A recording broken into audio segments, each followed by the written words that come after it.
Жаз айы, күннің ыстығы төбені тесіп өтердей.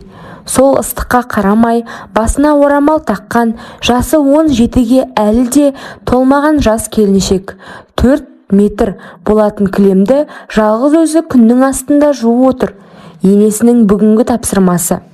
Келін болғанына 2 айдың жүзі болды. Анасы мен жеңгесінің қалауымен осы үйге келін болған. Жеңгесінің нағашы әпкесіне келін керек болды. Ол мына талдырмаш сұлу Арай. Жеңгесінің үйіне барып жүргенде болашақ енесінің көзі түскен. 9-шы сыныпта бітірген қыз колледж оқимын деп әке-шешесін қарызға батырып оқып жатқан. Алайда әкесінің жағдайына байланысты жұмыстан босатылып, оқуына ақша төленбей оқудан шығарылатын болды. Бұл жағдайды тиімді пайдаланған жеңгесі Арайды шақырып алып, менің туыс ағам бар, өздері бай тұрады. Анада сол ағамның анасы келгенде сені ұнатып қалыпты. Егер мүмкіндік болса танысып көр. Отбасында таршылық көрмейсің. Оқуының ақшасында төлейді деп жас қыздың басын айналдыра бастады. Бұл әңгімені анасына айтып еді, анасы да қарсы емес. Арайдан кейін де балалары бар дегендей. Былай келінінің әпкесін сырттай байқайды. Жағдайлары жақсы екені байқалып тұратын. Көп ойланбай, анасы да танысып көр. Бәрібір бұл үйден түбі кетесің. Жағдайлары жақсы жан сияқты. Өздері оқытып, диплом алып беретін болса, жақсы жандар болу керек деп жас қызды ойландырып тастады. Оқудан шығып қалса ауылға келеді. Бәрібірде біреу алып қашары сөзсіз. Анау айтқандай сұлу емес, десе де сымбатты мүсіні мен сүйкімділігі бар. Арай медколледж оқып жатқан. Бала кезден арманы медик болу. 11-ші сыныпты бітіріп түскісі келген. Бірақ осы оқуға сонша асыққан қыз әке-шешесін әзер дегенде көндіріп 9 бітіре үлкен қалаға құстай ұшқан еді. Енді міне 2 оттың ортасында қалғандай басы қатып жүр. Оқуынан шыққысы келмейтін қыз жеңгесіне келісетінін айтты. Бай отбасына келін болып, оқуды да оқып, ешкімнен кем болмаймын деген жас қыздың жай ғана қиялы еді. Жеңгесі де келісетінін біліп жүргендей, ертең қалаға барамыз, әдемі көйлегіңді қиып шық деп ескертті. Үйіне келген қыз қобалжып барады. Ертең болашақ жарымен кездеседі. Әрі ол байдың баласы болғандықтан сондай қымбат киім киген кинодағыдай актер сияқты шығар деген оймен ұйқыға әзер жатты. Таңертең тұрғанда жүрегі дүрсілдей, таңға аста батпай, бетін әрлеп, арзан бағадағы әтірін сеуіп, жеңгесі екеуі қалаға жолға шықты. Шаңды бұрқыратқан автобуста қалаға жетіп, жеңгесі екеуі әпкесінің үйіне келе жатты. Әпкесі айтқан, ана қызды үйге әкел, үйді көрсін, қаншалықты жақсы тұратынымызды білсін дегені бар. Зәулім үй қызыл кірпішпен салынған, ауласының өзі үлкен, жеміс-жидекке толы. Ауылдағы үйімен салыстырғанда өз үйі тауық қора секілді. Сол тауық қорасында әлде қайда бақытты өмір сүргенін ол кезде білмеді. Болашақ енесі алдынан шығып қарсы алды. Дастарханды жайнатып қойған. Не керектің бәрі бар. Жемей-ақ қарап отырып тойып кетесің. Арай мұндай салтанатты алғаш көріп тұр. Ішінде әлі де таңырқап отыр. Жолым болған деген осы шығар сірә. Мынадай зәулім үйде тұру қандай бақыт. Болашақ енесі, шай ішіңдер кәне. Әй Жәкош, әпкеңе сәлем бер деп дауыстап ұлын шақырғанда Арайдың беті қызарып қобалжи бастады. Сәлем бердік. Артық сөзі жоқ, ұзын бойлы қара торы жігіт келді де қайта кетіп қалды. Көз қиығымен қарап үлгерген қыз бұл жігіт сымбатты көрінді. Шайды ашылып, тәттілерді желініп, әңгімеге көшкен болашақ енесі, келінім болсаң ештеңеден тарықпайсың. Мына үй дүние мүлік сенікі, көрдің ғой үйді. Балам ұялып жүр, өзі ұялшақ, кейінірек таныса жатарсыңдар. Ұмытып барамын, оқуының ақшасын өзім төлеймін. Маған келін бол деп сөзін аяқтады. Онан базарға шықты. Қымбат көйлектер мен әдемі аяқ киімдерді Арайға алып берді. Осыдан кейін байғұс қыздың байлыққа есі ауды. Ауылға келгенде қалада зәулім үйді ауыз толтыра айтып, тіпті мына өз үйіне мұрнын шүйіре қарады. Екі жақта келіскендей құда түсіп алуға Арай қарсы болды. Өйткені өз үйінен қатты ұялды. Өз аяғымен қалаға барып, қасында жеңгесі бар. Зәулім үйге әп-сәтті келін болды. Өкініштісі, жары Арайдың қасына жоламайды, қашып жүргендей. Келін болды. Бастапқыда бәрі ойдағыдай. Күйеу кешке қасына келді, бірақ көп замай жерге құлап, аузынан ақ көпіршік шыға бастады. Қорыққан қыз айқайлағанда енесі жүгіріп келді. Күйеуінің талма аурумен ауыратынын енді түсінді. Бақыттымын деп ерте қуанған жас қыздың денесі әлі де дірілдеген күйде. Стаканмен суық су ішіп қорқынышын басуда. Ол да әсер етпейді. Мұндай көріністі алғаш көріп тұр. Арайдың атасы алтын шығаратын зауытта жұмыс жасайды. Күйеуінің қарындасы бар. 2 баладан соң енесі тумаған. Үлкені Арайдың күйеуі. Бала кезден талма аурумен ауырады. Қанша байлығы болса да емі жоқ. Ауру баланы әр жерге сүйреп жүргенде әкесі басқа қатынды тауып алады. Оны да түсінуге болатын шығар.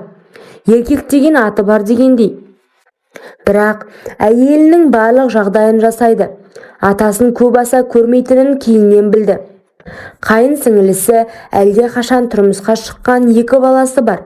Осы уақытқа дейін ұлын әр емханаға сүйреген ана шаршады. Сол үшін де үйіне келін алғысы келді. Немере сүйгісі келді. Бірақ ол болмады. Ауру ұлы Арайдың бөлмесіне кірген сәтте ақ қобалжып есінен танады. Бұл жігіт Арайдан 6 жасқа үлкен. Жас қыздың сүйкімділігіне үйдің әрбір бұрышынан сығалап қарап жүреді. Өзінің талып қалатын ауруынан соңғы кезде намыстанып жүр. Бірақ өзі сондай ұялшақ, әлі де бала сияқты. Жүрегі таза. Кілем жуып отқан Арайдың қасына келіп, көмектесейін бе дейді. Иә деген Арайдың нәзік дауысы күйеуіне ұнайды. Солай 2 жас сөйлесіп араласа бастады. Сырттай қарап тұрған енесі іштей дән риза. Өйткені ұлы осы жасқа келіп ешкіммен араласпаған. Күлем жуып жүрген екеуі су шашып ойнап жүріп, күннің ыстығында байқар емес. Кеш батты. Үйдің тірлігі де бітті. Бөлмесінде жалғыз жататын келіншек күйеуін күтеді. Алайда ол келмейді. Анасының қасында жатады. Солай күндер өтіп жатты. Сабағы басталған Арай құлпырып оқуға барып жүрді. Бұл колледжде күйеу баласы сабақ береді. Бір қызығы, осы күйеу баласы Арайдан 10 жасқа үлкен жеке көлігі бар. Арайды көрген сайын іші бауырына кіріп, жарты жолға дейін жеткізіп салады.